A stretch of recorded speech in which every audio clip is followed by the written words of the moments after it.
Cincinnati, the leading pro-life organization in Southwest Ohio, which ensures that pro-life principles of protection and dignity for all innocent human life are upheld and kept before the public.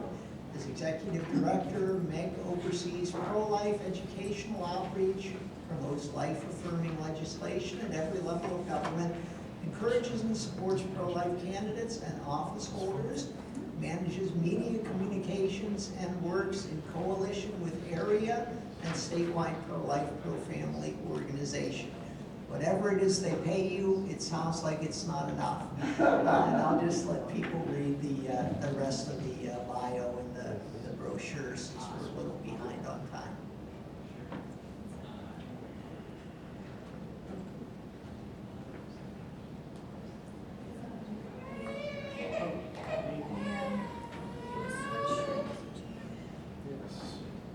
Well, good afternoon, everybody.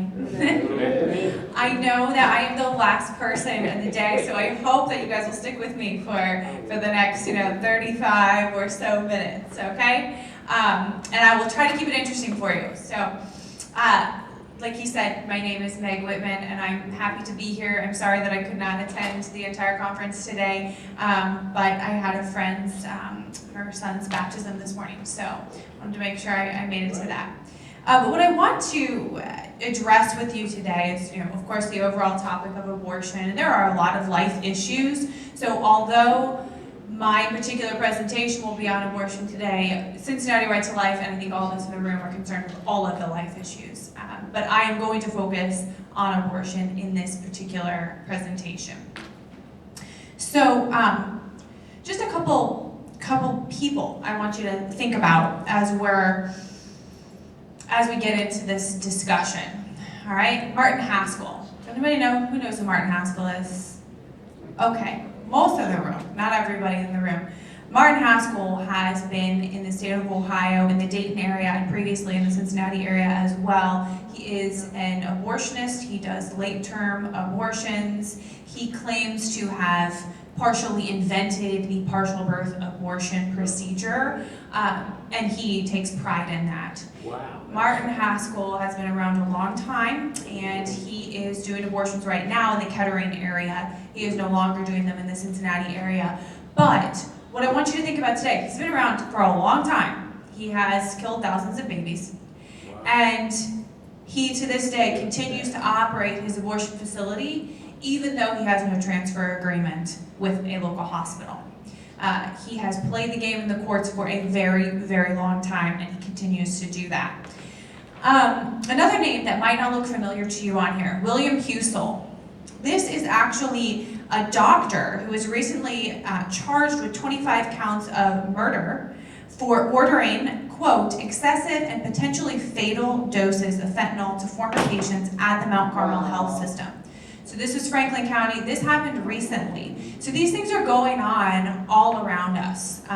He was charged with this. He is being prosecuted for it. But this went on for a long time. We're talking 25 counts that they were actually able to prove, but sources tell us that there are more than 25 that he killed. What about it? Nick Sandman. Anybody know this name? Does this name sound familiar? Yeah? March for Life this year, Covington Catholic. Nick Sandman was the 16-year-old who was accused and totally misrepresented in the media. He was accused of being a racist, of being this terrible troublemaker who was causing issues, but it was actually a group of other people who really instigated the problem. It blew up in the media. Nick has just suffered tremendously. I certainly hope has grown through it as well. But this was clearly an attack on the things that we believe in, things that we fight for. Tia Parks, you know who Tia Parks is. Tia Parks, on June 7th of this year, 26-year-old beautiful young woman died from abortion complications in Cleveland after getting an abortion at Capital Care Network.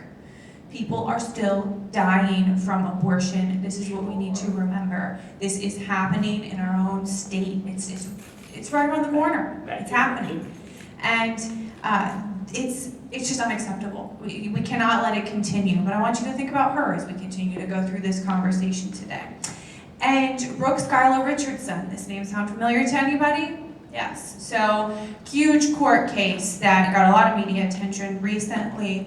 Brooke was accused of killing her newborn child. She was not convicted of killing her newborn child. She ultimately was convicted of gross abuse of a corpse for burying the baby in the backyard. But, you know, this is what we're dealing with. Like, these things are not something happening in California or Vermont. These are things happening right here. So just think about that. Think about that. You know, we can sometimes get caught up, I think, in our own little bubble and forget that this stuff is going on all around us. So we've got to continue to do what we're doing. We have to find a way to convert the culture and stop abortion. Abortion numbers in Ohio for the year 2018, which just came out, 20,425 babies killed last year in our state. A lot of babies. That's a lot of babies. And I'm going to take a quick sidestep here because somebody asked about chemical abortions earlier. There is a very detailed report that the state of Ohio puts out on abortions. Ohio in general has fairly good reporting requirements, and about 6,000, I think a little over, about 6,000 of this 20,425 number, about 6,000 of those are chemical abortions. And that number continues to rise. So we're seeing a shift to more chemical abortions, fewer surgical abortions. So that is shifting. Now I will tell you, abortions are going down, okay? They continue to go down. Since about 2001, on average, abortions in the state of Ohio have gone down by about 1,000 abortions per year. That's good news, of course, but we have a long way to go. And just for comparison, I wanted to share some of the breakdown of the counties and which counties are doing the greatest percentage of abortion. So I have 2017 up here and 2018. So you can kind of see a little bit of the shift that happened from 17 to 18. The largest culprit here is Cleveland, Cuyahoga County, all right? It's been that way for a long time. And then Columbus after that in Franklin County, and then Cincinnati after that in Hamilton County. Montgomery County is where Martin Haskell is. Kind of interesting, actually, to see this big jump in Montgomery County. They went from 11% to 14% from 17 to 18. And that is Martin Haskell. That was the guy I was talking about before. And the state of Ohio has 9 abortion clinics, 9 abortion facilities. I do not like to call them clinics. 9 abortion facilities performing all of these abortions. Some of them are Planned Parenthood locations. A lot of them are independent abortion facilities. So we talk about Planned Parenthood a lot, but the reality is they're doing about 1/3, maybe a little bit more than that, of the abortions in the United States. They are the giant in that they have a lot of the money, they have a lot of the political power, but these independent abortion facilities are really doing a lot of abortions and causing a lot of trouble. So Clark D. Forsythe, who is the Senior Counsel for Americans United for Life, he wrote a great book called Abuse of Discretion, if you ever want to read it, but he really studied the case of Roe v. Wade and has a lot to say about it. But this is one of my favorite quotes of his that he said a couple years ago. He said, "One of the great unheralded achievements of the cause for life in America has been keeping Roe unsettled over the 45 years since it was decided, despite ferocious hostility from powerful forces and cultural elites." So from a legal perspective, this is what we have done. We have kept Roe unsettled because of people like you, because we have never let it go. And what I often find, yes, thank you. That's right. And that's how we will win. And you know, if you think about the United States of America and you look at other countries in our world, a lot of them have just kind of accepted abortion, and especially in a lot of European countries, it's not as much of a topic as it is here. In the United States, people have not given up. And so we have to continue that fight. This is how we will win. So let's talk about some wins first, okay? It has been a good year for life. Okay? at the national level, at the state level, at the local level. It has been a good year. So let's count our wins. Yeah, exactly. So on March 12th, we had actually a really, really good win, and it didn't get as much attention as it should have. The Sixth Circuit of Appeals, which is right below the Supreme Court, right? They ruled that defunding Planned Parenthood in the state of Ohio was constitutional. Yeah. Right? So they said, yes, you can defund Planned Parenthood. The state is permitted to make those choices based on their the funding that they want to give out. As a result of that, the next budget for the state of Ohio came out and took $1.5 million away from Planned Parenthood in our state. Yeah. And our governor and our legislature put $7.5 million towards parenting and pregnancy support in the state budget. So it's been great. You really seeing this shift. But this has immediate returns because we saw what we could do with the state budget. It also has long-term returns because it sets a precedent, and it also will set an example for other states as well. It could affect the other states within the 6th district also. So really, really good news. Of course, our biggest win this year, the heartbeat bill, right? The Ohio Human Rights and Heartbeat Protection Act passed, finally signed into law on April 11th, after being vetoed by Governor John Kasich 2 times. Governor Mike DeWine did sign it in April of this year. I will give you a report on that a little later on in the presentation, let you know where we are with the heartbeat bill. But a huge success for our state. Certainly, that was over 8 years of work in the legislature to get the heartbeat bill through and passed. Another good thing that happened this year is that at the end of August, Martin Haskell's appeal to the Ohio Supreme Court was denied. So he continues to appeal his case, which is the Ohio Department is saying, look, you don't have a transfer agreement with a local hospital, you don't have any doctors who are willing to provide you with a variance, you cannot continue to operate. But of course he can go to court for this, right? And he has done this for years, like I said. He appealed to the Supreme Court, and in August, the Ohio Supreme Court came through and said, we're not going to take your case, right? Which would mean that the prior ruling stands. Now, hold that thought, because there's an update on that later as well. In September 10th, we learned that Capital Care Network in Toledo stopped performing surgical abortions. Yes. This could be temporary, but it is good. It is good and it helps us because they are having some issues. They have had some violations with the Ohio Health Department, surprise, surprise, and they will not be, at least for the time being, doing surgical abortions. They will continue to do chemical abortions. That is a big enemy for us, and it's getting bigger, so don't forget that. These are things to celebrate, but they're still doing chemical abortions. And then on September 20th, Planned Parenthood of Southwest Ohio closed 2 satellite locations. Yeah. Really good news. Very good news for us. I want to shed some light on this in particular because it is a good thing, and we're very pleased to see it happen. These were non-abortion centers, okay? But they were referring to the surgical center, which is on Auburn Avenue in Cincinnati, where they do over 3,000 abortions a year. So getting rid of 2 of their satellite locations is definitely a good thing. They claimed that the reason they had to shut down these locations is because they lost federal and state funding. Let me be clear, Planned Parenthood of Southwest Ohio actually did not lose federal funding in the last year. They didn't even get federal funding in the prior year. So it's a really curious thing, and I'm telling this room that because it's important to understand, if you go down these rabbit holes trying to figure out what they're saying versus what really happened, it's possible they planned to shut down these centers for a little while. It's possible they're shifting their money around. It's possible they're sending more money to this huge mega clinic that they just opened up in Illinois where they're going to serve 11,000 people. So let's celebrate, but let's make sure that we are wise to what's going on as well.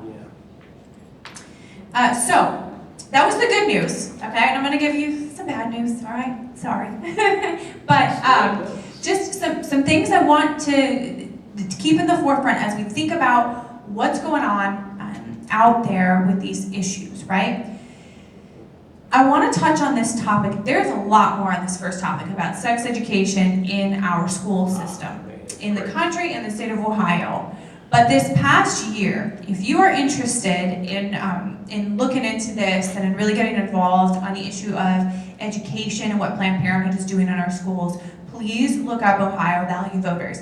They published a report this past year proving Planned Parenthood's infiltration into our public school system. Okay? They actually came out with all these public records, all these reports, and showed what was going on in different school systems. All right? It is worth going there and looking up even your public school system to see what's going on. Now, really, what's happening is it's comprehensive sex ed. A lot of them have adopted the National Sexuality Education Standards. I mean, these things are horrific. What they do, among other things, comprehensive sex ed teaches children how to negotiate sexual encounters, how to get consent from one another to engage in sexual acts. It presents abortion as a safe and positive option. It encourages the use of contraceptives while failing to present failure rates or side effects of those. It promotes the affirmation and exploration of diverse gender identities. This stuff is very dangerous, and they are teaching it in kindergarten through 12th grade in our public schools. So, it varies depending on the school system, what's going on, but definitely worth looking into and worth keeping an eye on. The heartbeat bill also was blocked in the state of Ohio, as everyone probably knows. Judge Michael Barrett came out on July 3rd and issued a preliminary injunction against the heartbeat bill. No surprise. Okay, so yes, it is disappointing, but this was anticipated. This happened in other states. It was definitely anticipated that he was going to block it. So essentially, the heartbeat bill did become law in the state of Ohio, but it is not enforceable at the moment, and has yet to be enforceable. Never was, because he did the injunction before the law officially went into effect. But all is good. This is the process that was planned on by the legal experts who are looking at all of this. They know this is what's going to happen because the ultimate goal, overturn Roe, right? So it's got to go up into the court systems. And you're actually seeing a lot of these fights now end up in the court system. I'm going to go to Martin Haskell now. So Martin Haskell actually filed a motion for a reconsideration with the Ohio Supreme Court. I don't know how many times he can do this, but he is starting to run out of options. He does have one federal case pending right now as well. But for the time being, unfortunately, Martin Haskell remains in business. And we know that he is doing late-term abortions. So in the state of Ohio, you cannot perform an abortion after 20 weeks, technically, but there are some loopholes to that. Martin Haskell, we know that he's doing them. We know that he's doing them later term, and that may even be why some of his abortion numbers are climbing, because people are going there from other counties around the state. Now, we also had a little bit of a loss recently when the Sixth Circuit Court ruled against the Down syndrome abortion ban.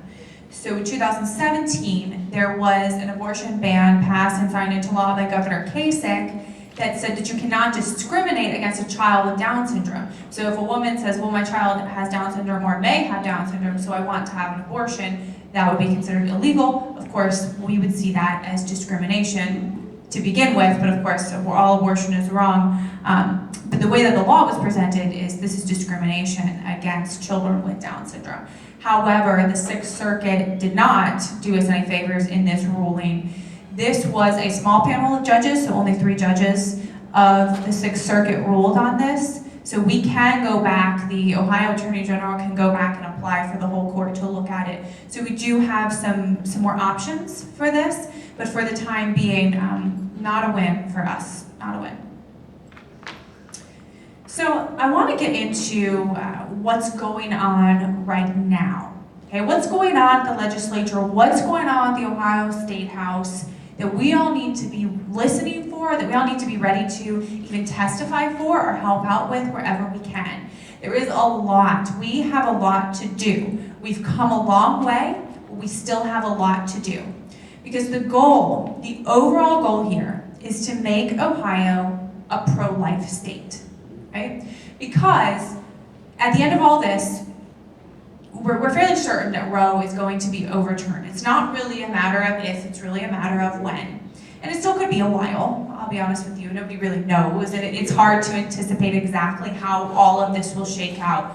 But what will happen is that once Roe is overturned, it will go back to each individual state to determine what will happen in that state. So people need to be looking at their states. What are our state laws? What's going on here, right? Well, our next big thing that we're working on is life at conception, right? Life at conception says that life begins at conception and it removes abortion as a legal practice from Ohio state law. So it completely outlaws abortion. Life at conception is a very, very good piece of legislation.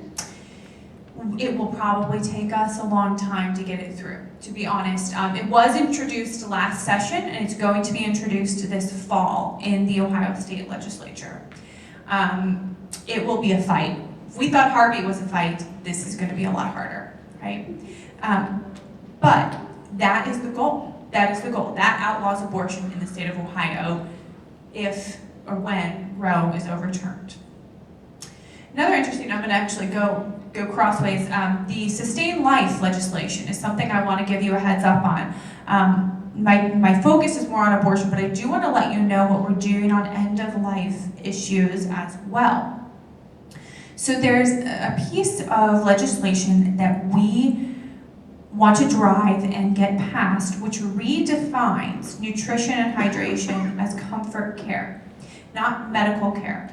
So within the Ohio State Code, it basically says that nutrition and hydration are medical care, and as such, any artificial means of nutrition and hydration can be withdrawn by a doctor or a healthcare power of attorney.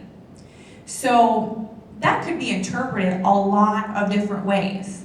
Like, oh, I have to spoon feed this person, so therefore that's an artificial means of nutrition and hydration. I don't have to do it, right? Now you would think that that would not hold up, but the reality is the language can be interpreted this way.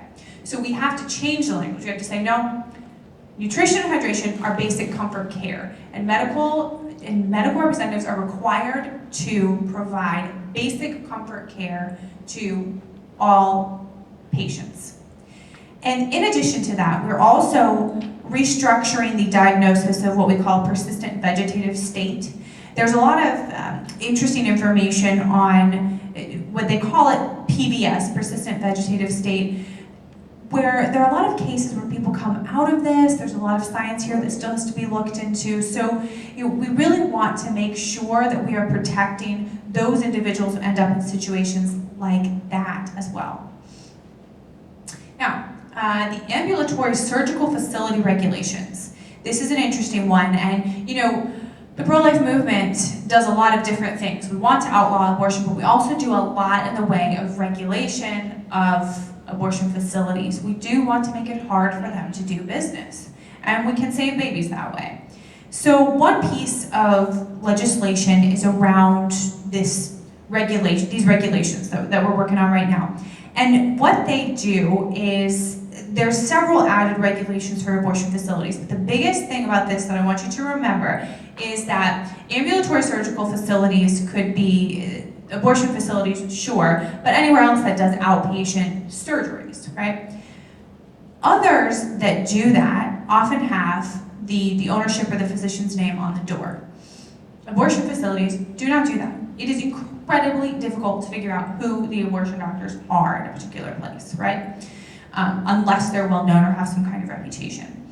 So what this piece of legislation would do is say that the ownership of the abortion facility or ambulatory surgical facilities, this would apply to all, that the owner, whoever the physician or whoever it may be, that their name has to be posted on the front door or in an obvious place on the building. Some of these things are, because there are a lot of ways that these abortionists kind of sneak around the law and hide away from, they'll have other people put their names on paperwork, things like this. So there's a lot of shady stuff that goes on behind the scenes. So this is one way of, really clamping down on that with them. The informed consent, you see this up here, what this does, we do have some laws in Ohio that do require that abortionists warn women about the side effects of abortion. But we want to make them stronger, and there are a couple key things that we want women to be made aware of, and we want abortionists to be required to tell them. And the two things we want to add to this are that they are at risk, increased risk for breast cancer, and that they may suffer PTSD from having an abortion. So at this point in time, abortionists are not required to say that. We want to add that into the law. That is this informed consent, or in other states they call it a woman's right to know. So if that sounds familiar to you. And that has not been introduced yet in the legislature, but will be probably this fall. The humane disposition of fetal remains is something that the state of Ohio has actually been working on for a long time. We've had a bit of a difficult time getting it through the legislature, interestingly enough. But what this does is it establishes that the bodies of aborted babies must be buried or cremated. And the mother will be asked that when she goes in to have an abortion. And as such, a death certificate would be issued. As such, these things would be tracked much better. Additionally, it adds some humanity to the child. So we would be hopeful that it might make a woman stop and think, wait a second, I have to bury or cremate this, this piece of tissue? Oh, right. So that's part of that, the reasoning behind that.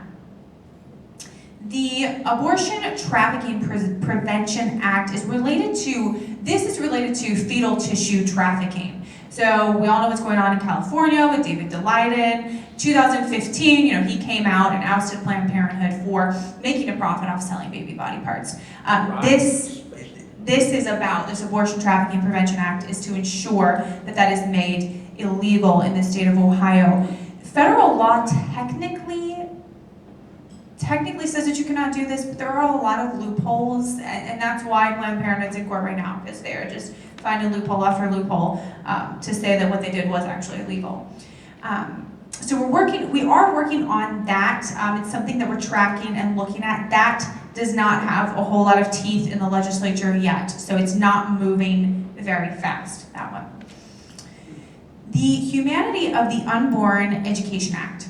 This also, we've been driving a lot, and interestingly enough, getting some pushback. So essentially all this does is mandates that in public schools, in health classes in public schools, they must teach fetal development from conception to birth. So it says, health class, this is a requirement. You have to teach fetal development from conception to birth. Yeah, you would think that it would have already been a requirement. It is not a requirement in the state of Ohio. So we have a lot of folks up at the legislature right now that are pushing to get it changed to be optional. Well, why doesn't it just be optional? Well, if it's optional, there's no point in moving this legislation. So they're having some of those fights right now in the committees at the legislature. The telemedicine abortion ban. Is everyone familiar with what telemedicine abortion is? Telemed abortion? So this is something that is legal in some states that says that if you want to get the abortion pill, you can hop on the phone or hop on Skype with a doctor and they can then prescribe you the abortion pill, okay, without seeing you, without seeing the patient. So we want to ensure that is not something that happens. And right now, this bill basically, it prevents the use of this type of abortion. Certainly it is important. It's something that, as we look forward, these are the types of challenges that we're going to be facing in terms of how people will be getting abortions. And we are seeing, like I said before, chemical abortion rates rise and surgical abortion rates lower. So this type of thing certainly enables chemical abortions. And then the Abortion Pill Reversal Act, and so you just had a great presentation on what abortion pill reversal is. We are working hard on that at the legislature, and I do believe that it's very hard to tell if something is finally going to actually get voted on and passed. But this one is moving. It is moving in the legislature. We have had, I think, the third hearing will be on that this week, as a matter of fact. And it's in the Senate right now, in the Ohio Senate, and they're looking at it and essentially what it does is it says, okay, if you're an abortionist and you prescribe the pill, then the abortion pill, then you will be required to give information about abortion pill rescue to the patient. Say, oh, and by the way, if you change your mind, here you go. So that is, like I said, that's getting some teeth at the legislature. So please say some prayers that we can get that one through. I'm fairly certain that might get through soon. There is another piece of legislation that I do not have on here that I just wanted to mention. Because I mentioned before this issue with Planned Parenthood, comprehensive sexuality education, what they're doing in our public school systems. They are now driving up the legislature. They're driving a piece of legislation. It's a bill in the Senate where they want the state of Ohio to completely adopt the national sexuality education standards, which the state of Ohio has not done, by the way. And the state of Ohio law actually has in the language a preference for abstinence education, which is not being followed right now. But we do have a preference for abstinence education in our law. It's actually written in there. And now they are driving up there. What we're seeing with the left is that they're driving, no, we want Ohio to adopt these national standards, and we want to make it standard throughout the state of Ohio. Not surprised. Yes. Okay. So I'm watching my time here because I know we're getting close to the end. But really, this is my end. What's next, right? I know I gave you a lot about legislation, but really what I want you to take away from that is that we're doing a lot, and we're moving forward, and we're making progress. We passed Heartbeat, but that is not the end. That is the beginning of the end, okay? And we're moving fast and furious to pass more and more pro-life laws. In the state of Ohio, we have a good legislature. We have a lot of pro-life people in the House, in the Senate, and we have a pro-life governor. If we want to do stuff, the time is now. Time is always now to be pro-life. But in terms of moving this legislation through, it is time to really act quickly. And what I would tell all of you in this room is if you have a skill, if you have a particular area of expertise, even if you have an interesting perspective or a story, testifying in front of a committee at the legislature is a great thing to do. It is a scary thing to do, I admit. I've done it before, but it is a great way to help. It really is a great way to help from a legislative standpoint. There are a lot of things we can do in our own lives, but keep in mind that if you have something to offer or add, a good perspective, if you're an expert in an area, it's a really great idea to testify on certain pieces of legislation. Any concerned citizen can testify in front of a committee. That's it. So, what is next? What is next for the pro-life movement? And particularly as we think about abortion? Well, we are preparing for a post-Roe era. We are. The pro-life community is talking about it. I think there might be some Students for Life folks in here. Yeah? Okay, great, awesome. So, Students for Life of America and Alliance Defending Freedom and Live Action, a bunch of these great national groups are actually putting on a full conference the day after the National March for Life this year in Washington, D.C. And their theme is what do we do in a post-Roe America? What does that look like? And they have a huge conference dedicated to this. This is what the pro-life movement needs to be thinking forward to, right? I actually have been director of Cincinnati Right to Life only about a year and a half. And when I started, I used to say, okay, well, I just want to put myself out of a job. Like, that's my goal, right? I want to put myself out of a job. I don't want to even have to exist anymore. Like, we shouldn't have to exist. But what I've come to realize is that the pro-life movement will always exist. We will always be necessary, and we will always be fighting. Because unfortunately, there is evil in the world. That's right. So we will always be here. We will always be here. But it doesn't always have to look like this. Right. It doesn't always have to look like we're losing 20,000 babies to abortion every year in the state of Ohio. We're losing 300,000 babies in our country. It doesn't have to look like that. Right. The pro-life movement can look like something that is the true culture of life, the way that we're living our own lives, the way that we're supporting everyone to help them live this culture of life.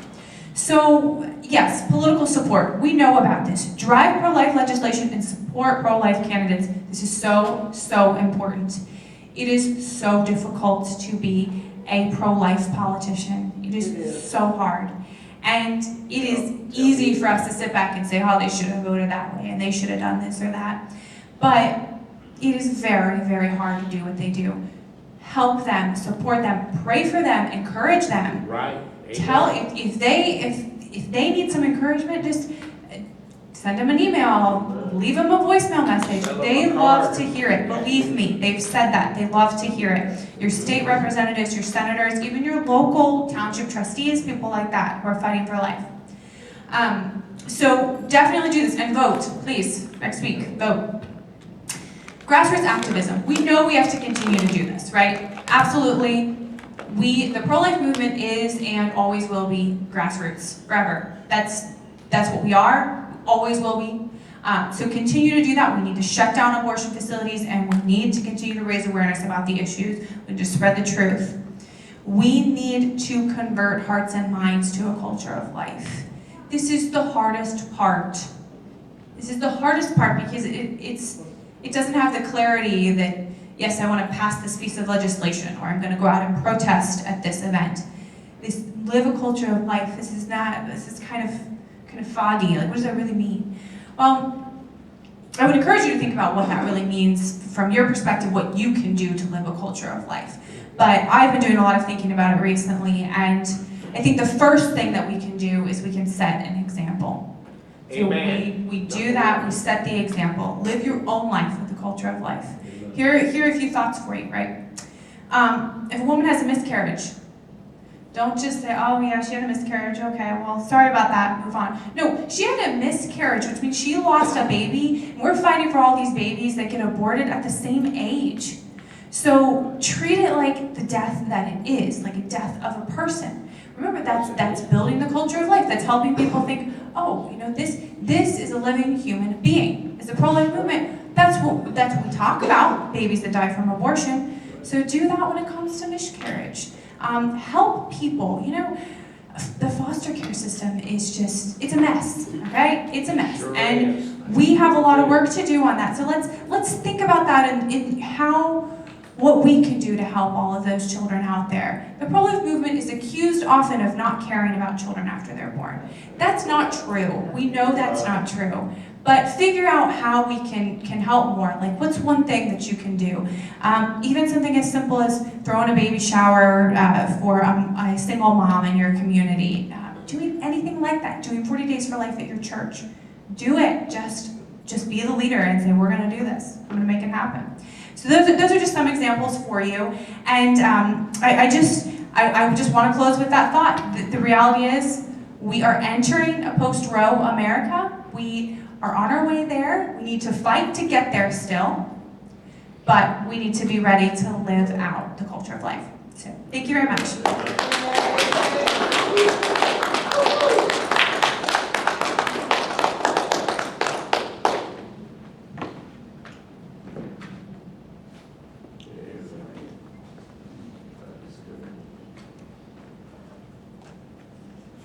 Do you have a question? Yes. Well, I just got a comment.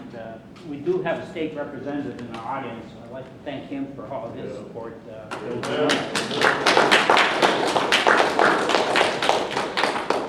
Thank you very much. Yes.